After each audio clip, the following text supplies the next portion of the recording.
beautiful day. Again. Well, this is August 23rd, Just for Today from Narcotics Anonymous, from the Just for Today book. You can also find these online and read them if you don't have one of the books.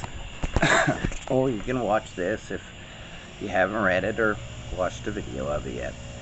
Well, today's topic is called decision making. Before we got clean, most of our actions were guided by impulse. Today we are not locked into this type of thinking. Basic text, page 90. Life is a series of decisions, actions, and consequences. When we were using our decisions, we're usually driven by our disease, resulting in self-destructive actions and dire consequences. We came to see decision making as a rigged game, one we should play as little as possible.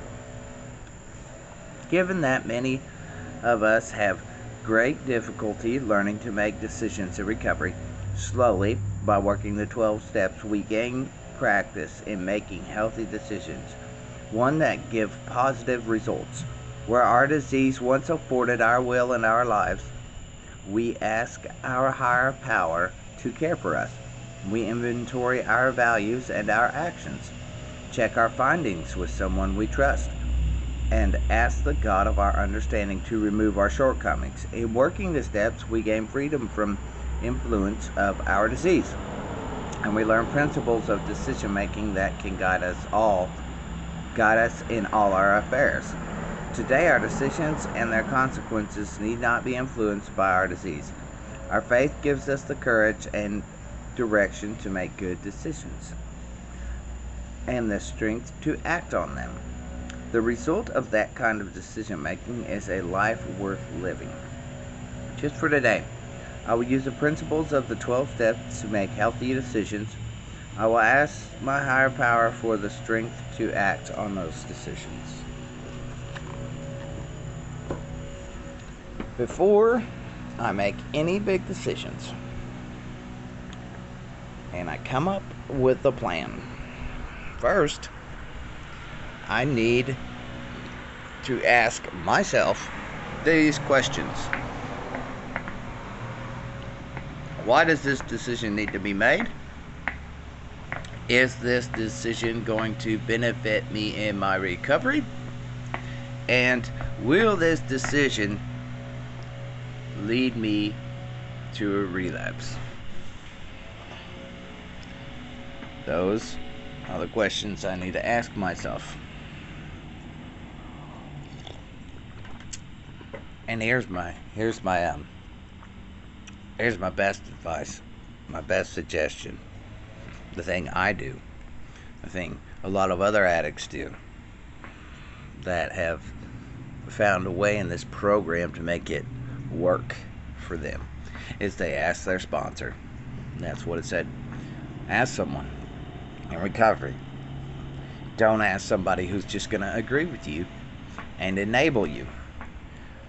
If your sponsor is not one to make good decisions in their life, you probably need to find a new sponsor. Because if they can't run their life on this program, they don't know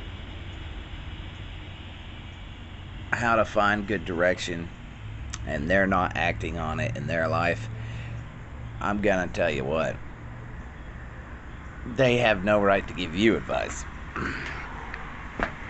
So, get a sponsor that's not gonna tell you some stuff that they're not doing in their life. If they ain't got their stuff together, more than likely they can't lead you in a direction that's gonna help you get your life together. So, 1, pray about it. 2, work those steps. And while you're working them, you're gonna probably make decisions, but don't make them alone. Do not make them alone. And when you go to your sponsor or another addict who shows in their life that they're working a good program and they're doing the right thing, and you go to ask them what's going on, don't leave nothing out. Don't lie. Don't leave anything out. Give them the rundown and then ask them, hey, I don't know. I just don't want to make the wrong decision. I'm not telling you to make my decision. This is what I said to my sponsor. Does this sound feasible? Does this sound doable? And does this sound like it'll work? Does this sound like a solid plan? Or am I missing something? Because if you're missing something and your sponsor's working a good program, or the addict that you go to, which I'm hoping you have a sponsor, you need a sponsor, but whoever you go to for that suggestion on that, be honest with them. Be honest with them. And then listen to them and be honest, be open, and be willing to do something different, if that's what it takes to make your life doable. Meetings first, recovery first, the rest will follow. And take it slow. And go to your sponsor before you make any big decisions. First off is make sure you have a good sponsor, the right sponsor. And the right sponsor is somebody who's living the program, who's not a hypocrite, who's not going to enable you to use or enable your bad behaviors. And go to them. I just went through this, and I'm going to go through it a lot in life. And you got to. You got to ask somebody. You got to run that shit down by somebody who's got a lot more time than you, who is working an honest program, or you're going to make bad decisions. You're going to make bad decisions. So, remember, we got ourselves here. There's people around us, if we're willing to work, who will help us out of this pit. I love you guys. You have a great day.